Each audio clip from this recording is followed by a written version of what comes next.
The exact $350,000 upgrade could become about $1,462,000 in an index fund over 15 years at a 10% nominal return. The smaller home alternative gives you a $350,000 primary residence and puts that same $350,000 into the market, so you still own your shelter while the unused housing capital compounds. At 7%, the index balance reaches approximately $966,000. At 6%, it reaches approximately $839,000. All three outcomes assume dividends remain invested for the full 15 years. The smaller home appears to win immediately, but that answer gives no credit to leverage, appreciation on the premium property, or the value of consuming more space. If this housing allocation affects when you can leave full-time work, the exit code is the digital book I built to connect large fixed expenses with a specific retirement date. It is available through the link in the description. Keep the comparison fixed. Purchase A is a $700,000 primary residence. Purchase B is a $350,000 primary residence paired with $350,000 in an index fund. No renter, no investment property, and no claim that shelter has no value. You own your home either way. The decision is how much of your wealth belongs to one address. That means the scorecard must follow total cash committed, mortgage debt, recurring housing costs, home equity, liquid investments, and the wealth you can actually use at year 15. Equity is not automatically spendable. A mortgage payment is not entirely an expense, and a larger sale price is not entirely investment profit. Housing folklore tends to blend those categories until the preferred answer appears. Mildly convenient. This is a premium home decision in the current market, not a first-time buyer trying to enter homeownership. In July of 2026, the median existing home price in the United States was $434,100 across all homes and $440,300 for single-family homes. That marked the 37th consecutive month of year-over-year gains, with prices up 2%. Your $700,000 option sits well above both national medians, so you are probably not deciding whether to own shelter at all. You are deciding whether extra space, location, finish, or comfort deserves capital that could remain liquid and compound as retirement approaches. Purchase A expands the lifestyle you consume today. Purchase B preserves a larger financial asset for year 15. Still, calling the entire $350,000 trapped in the larger house gets the opening math wrong. Financing means only part of the upgrade becomes equity at closing. The rest appears as debt, and that financing stack determines how much cash the larger home captures, how much leverage you receive, and how much additional income the property requires from you. Put 20% down on both properties, and private mortgage insurance disappears from the comparison. Purchase A requires $140,000 at closing and leaves you with a $560,000 mortgage. Purchase B requires $70,000 down and leaves you with a $280,000 mortgage. So the larger house does not consume another $350,000 of cash on day one. It consumes $70,000 more cash and adds $280,000 of debt. Your additional equity at closing is $70,000. Your additional exposure to the property is $350,000. That distinction is the strongest financial argument for purchase A. Now, price the leverage. Freddie Mac's primary mortgage market survey for the week of August 20th, 2026 put the 30-year fixed mortgage rate at 6.65%. At that rate, principal and interest on the $560,000 loan is about $3,595 per month. On the $280,000 loan, it is about $1,798. The upgrade therefore adds roughly $1,797 of monthly principal and interest. Some of that money becomes equity as the loan amortizes. The rest pays for financing. Calling the entire payment an expense understates the forced saving, while calling it all wealth creation pretends interest comes back to you. It does not. The 15-year fixed rate was 5.95% during that same survey week. At that rate, purchase A requires about $4,709 per month in principal and interest, while purchase B requires about $2,355. You reach the 15-year endpoint without the scheduled mortgage balance, but the larger house demands about $2,354 more each month along the way. That faster payoff creates equity sooner. It does not improve the property's underlying return. You supplied the extra principal from current cash flow, so it remains a contribution rather than market profit. A shorter mortgage changes when your money enters the house. It cannot make the address appreciate faster. Still, purchase A gets real benefits. Any appreciation applies to a larger property value. A fixed payment forces you to accumulate equity instead of relying on the discipline required to keep an index fund invested. And you receive the larger home's space, location, or comfort every day for the full 15 years. Those are meaningful advantages. They are not liquid investment returns. If this kind of housing math is useful, subscribing to Lazy Investor helps a lot, and I appreciate everyone who does. The financing stack gives the larger house leverage and enforced saving, but it also gives you a larger obligation that must survive job changes, retirement timing, and market declines. Worse, the mortgage payment is not the full price of carrying the upgrade. Even as principal falls, property tax, insurance, and maintenance keep charging you for every additional dollar of house. Property tax sends the first invoice. Adam's 2025 analysis covered 89.6 million homes and found an effective national average rate of 0.9%, up from 0.86% in 2024. The American Community Survey median was approximately 1.1%. Apply that range to your two purchases. Purchase A carries roughly $6,300 to $7,700 in annual property tax. Purchase B carries about $3,150 to $3,850. The premium home, therefore, costs you approximately $3,150 to $3,850 more each year before insurance, maintenance, or mortgage interest enters the calculation. Location can move that bill aggressively. The effective rate is around 0.27% in Hawaii, 2.11% in New Jersey, and approximately 1.84% in Illinois. So the same $700,000 purchase can create a very different retirement obligation depending on the address. The home price stays fixed in our comparison. The tax burden does not. Insurance adds another uneven charge. 2026 benchmarks from Quadrant Information Services and Value Penguin put annual insurance at approximately $2,151 for $350,000 of dwelling. Coverage. $500,000 of coverage costs around $2,891, while $1 million of coverage reaches approximately $5,287. Those are coverage benchmarks, not a universal percentage you can multiply by the purchase price. For these properties, the supported difference between purchase A and purchase B is roughly $700 to $1,300 per year. The exact premium reflects the location and dwelling coverage, but the allocation consequence is already clear. More property requires more money to remain insured. Then the physical structure starts collecting its share.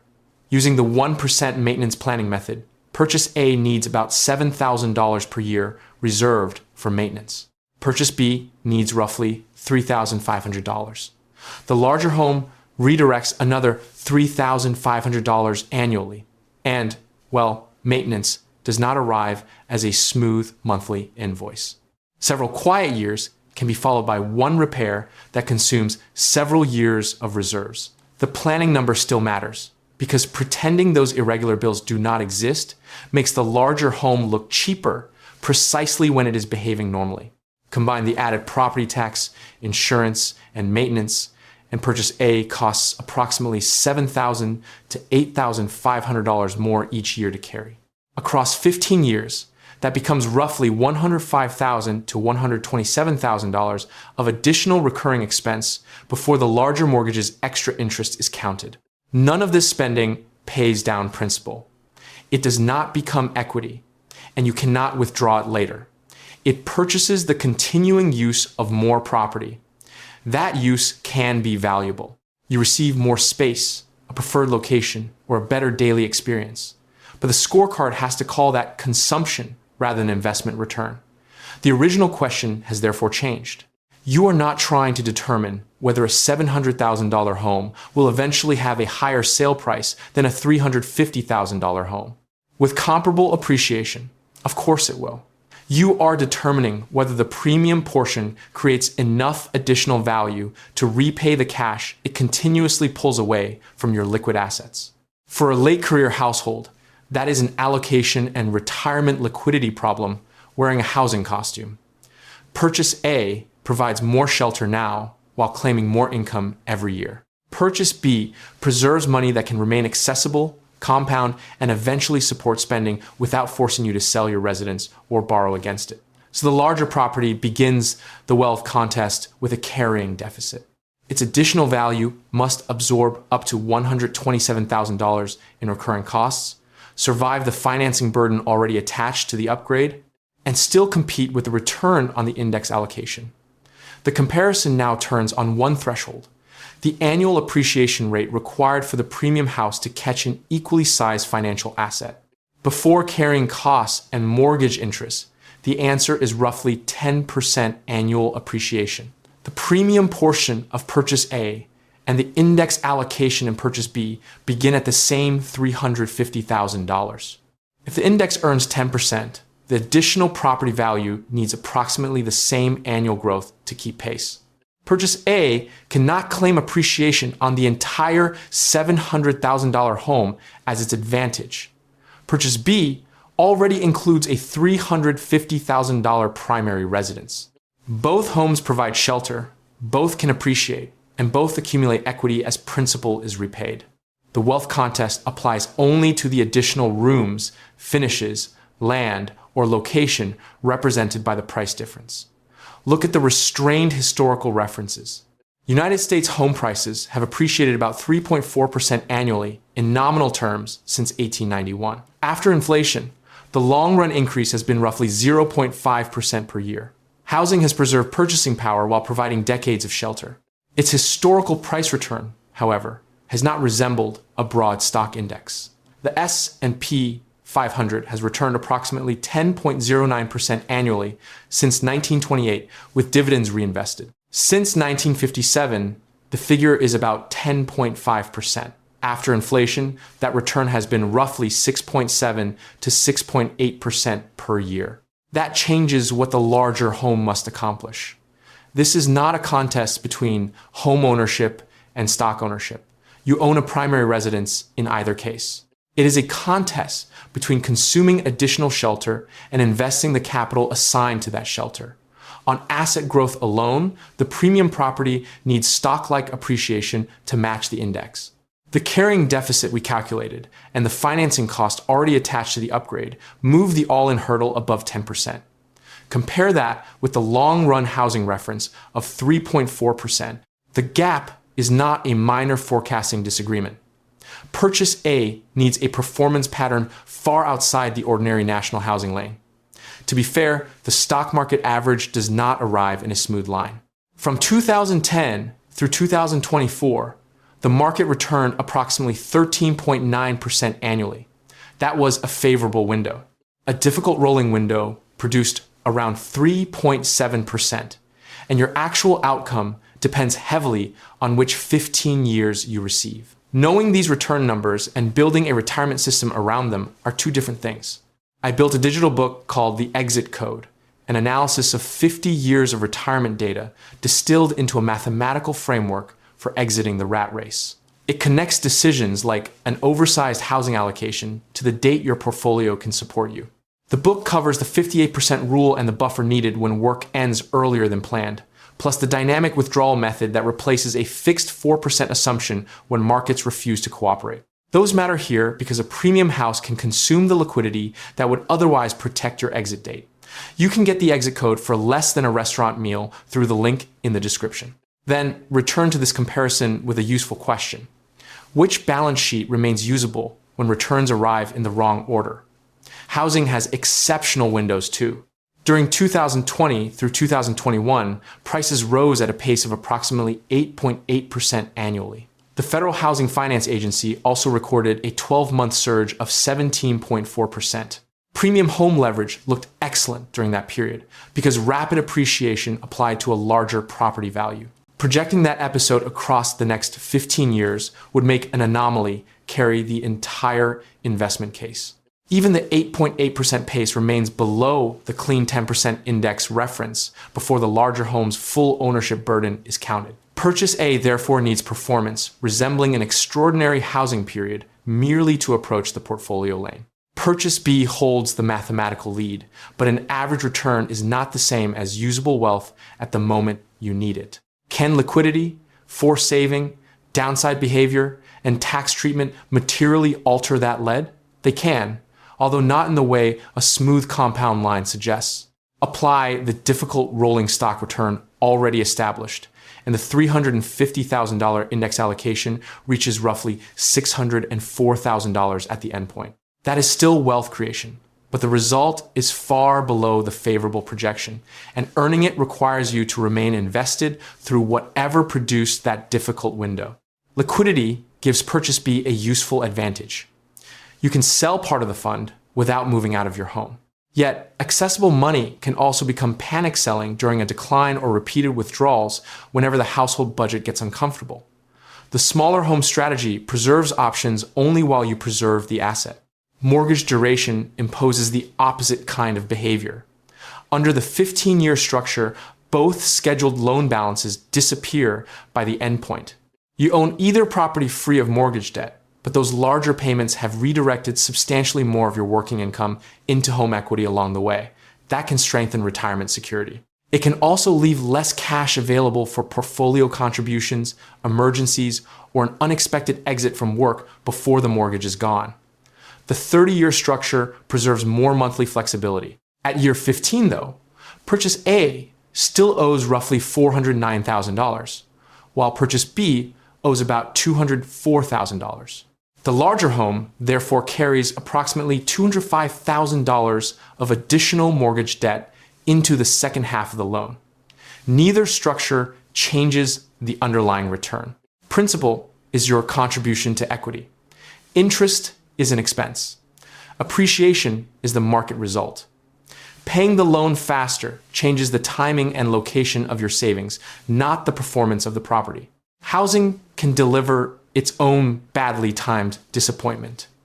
United States home prices fell 26% in nominal terms from 2007 through 2011. Fixed mortgage debt does not decline alongside the property. The equity absorbs the loss, and whatever equity survives cannot support retirement spending unless you sell the home or borrow against it. Still, stable shelter deserves full credit.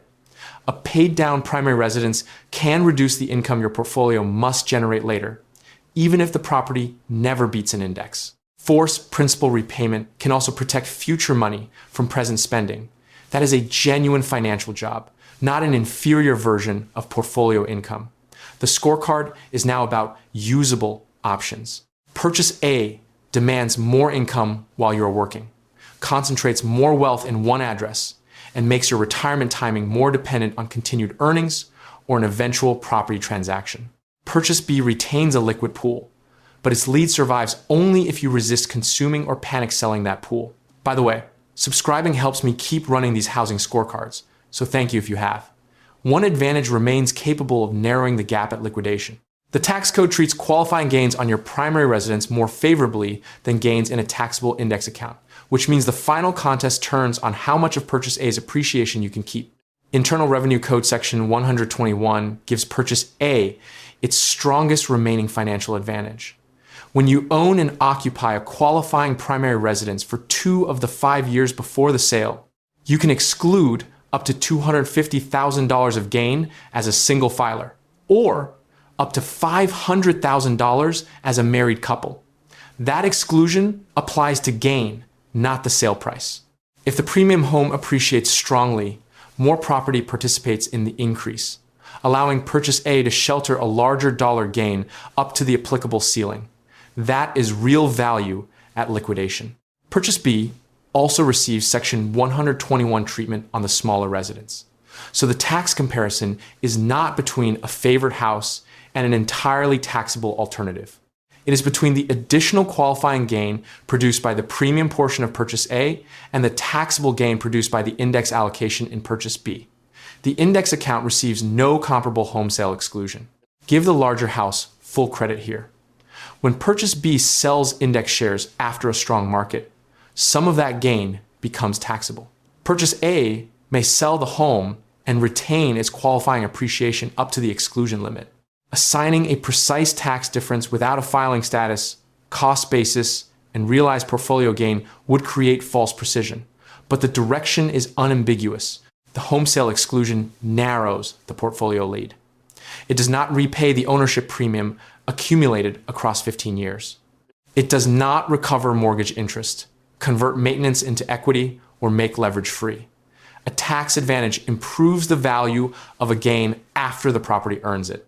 It cannot create the gain required to clear the property's all-in hurdle. Purchase B is therefore the wealth default when you can place the price difference into the index and keep it invested. The financing version reaches the same answer when you consistently invest the avoided down payment, additional debt service, and lower recurring housing costs rather than letting those savings vanish into other spending. That discipline is part of the strategy, not a footnote. The smaller home allocation also remains the default when your expected local appreciation sits near the historical housing lane already established. Purchase A earns the wealth label only when credible appreciation for that specific address clears the competing portfolio return after its additional ownership burden. A desirable location with constrained supply can support that case. A forecast requiring another extraordinary national surge cannot. Purchase A can still be the correct purchase for a different reason. You may decide that more space, stability, control, or access to a preferred location deserves a lower expected financial result. You are consuming a better housing experience during years when you can use it, and that utility has value even though it never appears as portfolio income. The house is either a wealth decision or a lifestyle decision. Pretending it's both is how the math breaks. The $700,000 home has not won as an investment if it requires stock-like appreciation before its ownership premium is counted. Extra space can still be worth buying as consumption rather than superior compounding. Until that address clears the portfolio's all-in hurdle, the $350,000 upgrade is a lifestyle purchase.